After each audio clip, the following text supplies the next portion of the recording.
अस्सलाम वालेकुम, this is Umaina Basit from ocean of knowledge. तो आज हम कर रहे हैं मैथ 11 की एक्सरसाइज 3.1 का क्वेश्चन नंबर 8, जो कि है if a is equal to 1 to ab and a square is equal to 0 0 0 0 find the value of a and b। ये क्वेश्चन बहुत ही अहम है। रावलपिंडी में 2013 में, 2014 में, 2015, 16, 17, 18 और 19 में आ चुका है।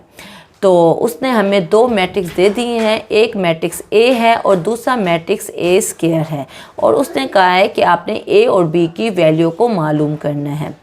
तो देखें, ए स्क्वायर से क्या मुराद है? ए स्क्वायर से मुराद है कि दो ए के मैट्रिक्स आपस में मल्टीप्लाई हो रहे हैं।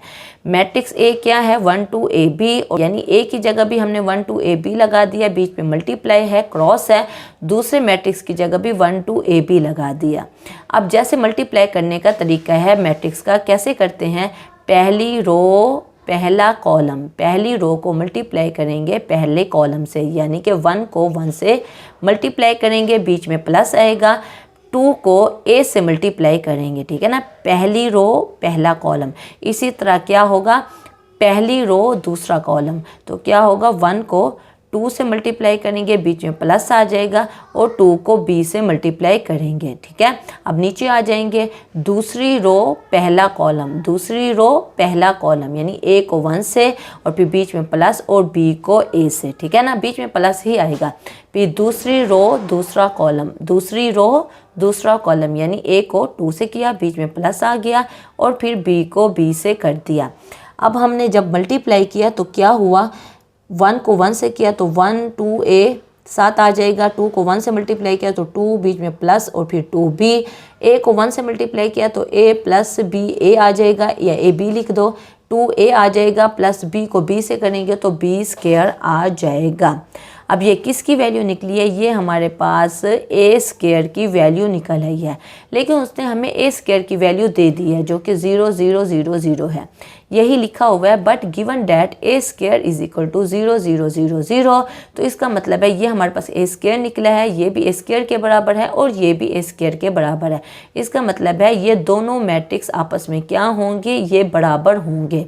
तो इसलिए 1 + 2a से लेके 2a + b स्क्वायर को हमने इक्वल कर दिया कि इस ए स्क्वायर के, जो उसने हमें क्वेश्चन में दिया हुआ था 0 0 0 0। अगर दो मैट्रिक्स इक्वल हो तो क्या होता है? यानी कि 1 + 2a पहला एलिमेंट पहले एलिमेंट के इक्वल होगा, दूसरा एलिमेंट दूसरे एलिमेंट के इक्वल होगा। इसी तरह a + a भी 0 के इक्वल होगा, 2a + b स्क्वायर भी इस 0 के बराबर होगा।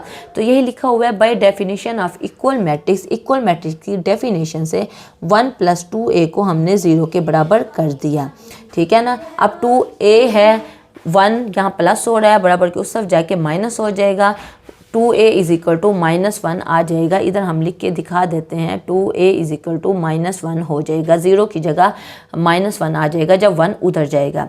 अब 2 क्या हो रहा है? वो मल्टीप्लाई हो रहा है, बराबर के उस तरफ जाके डिवाइड हो जाएगा, नीचे चला जाएगा, यानी कि 1 के -1 के नीचे चला जाएगा, a की वैल्यू निकल आएगी जो कि निकली है -1/2, ठीक है। अब हमने b की वैल्यू निकालनी है, तो 2 + 2b को भी हमने इस 0 के बराबर कर दिया। 2 + 2b को 0 के बराबर किया, 2 जब उधर गया तो 2b हमारे पास क्या आ गया? 2b आ गया -2 के इक्वल। अब 2b के साथ मल्टीप्लाई हो रहा है, उधर जाके डिवाइड होगा, यानी कि 2 के नीचे चला जाएगा। जब 2 के नीचे जाएगा यानी b इज इक्वल टू -2/2 आ जाएगा, तो 2 से कट जाएगा और b की वैल्यू -1 निकल आएगी। और हमने यही करना था, हमने a और b की वैल्यू को निकालना था, तो हमने a और b की वैल्यू को निकाल लिया है। जब a और b निकल आए हैं तो a + ab को 0 के बराबर करके, 2a + b स्क्वायर को 0 के बराबर करने की ज़रूरत ही नहीं है, हमारे पहले दो एलिमेंट से ही a और b की वैल्यू निकल आई है। कोई कन्फ्यूजन हो, कोई मसला हो, कोई बात समझ ना आई हो, आप नीचे कमेंट में पूछना, मैं इंशाल्लाह कमेंट बॉक्स में उसका डेफिनेटली जवाब दे दूँगी। तो अपना ख्याल रखिएगा। ओके, फिर अल्लाह हाफिज़।